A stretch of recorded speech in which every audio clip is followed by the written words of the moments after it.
Salut à toi! Alors, où se fera l'attaque de Gog et Magog, mentionnée dans Ézéchiel chapitre 38 et 39? Alors, l'attaque de Gog et Magog se fera sur les montagnes d'Israël, c'est-à-dire en Judée, Samarie. Et c'est la formation d'une coalition de 10 nations, 10 rois, desquels sortira l'Antéchrist. Alors le roi Nebuchadnezzar, le roi de Babylone, a fait un songe, un rêve, que personne n'a pu expliquer. Même dans l'entourage du roi, ils n'ont pas pu lui expliquer le songe. Et seul le prophète Daniel a pu le faire. Je t'invite à regarder Daniel chapitre 2, versets 1 à 46. Donc le roi, dans son songe, a vu une statue, une grande statue, une statue imposante, une statue puissante, qui était composée de plusieurs matériaux, plusieurs métaux. Les 10 rois de la fin, les 10 nations, représentent les doigts de pied de cette statue. Cette statue est composée d'une tête d'or qui représentait le roi de Babylone. Mais le roi ne restera pas à la tête, puisqu'il sera remplacé par un autre royaume, que l'on appelle les Perses et les Mèdes, et qui vont renverser le royaume babylonien. Donc les Perses et les Mèdes sont représentés par la poitrine et les 2 bras d'argent de la statue.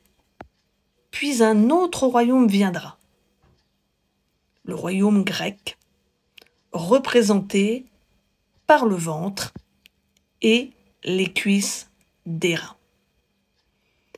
Il renversera l'empire des Perses et des Mèdes et deviendra une domination mondiale. Donc c'est une succession de royaumes. Mais il y aura un 4e royaume, un 4e empire qui viendra.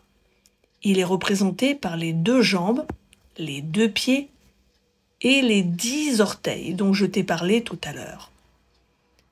C'est l'Empire romain. Alors l'Empire romain avait disparu de la circulation, si je puis dire, mais dans les temps de la fin, il va revenir sous une autre forme par une coalition de 10 nations. Ces dernières se mêleront ensemble. Il est question de fer et d'argile, entre autres, donc de fort et faible, puisqu'un alliage de fer et d'argile, eh bien, ça a peu de chances de tenir. Donc, les 10 doigts de pied sont les 10 nations de la fin. Et tu dois savoir que les 10 doigts de pied sont la même chose que les 10 cornes qui apparaissent sur la tête du 4e animal du 2e songe de Daniel. Je t'invite à regarder Daniel chapitre 7.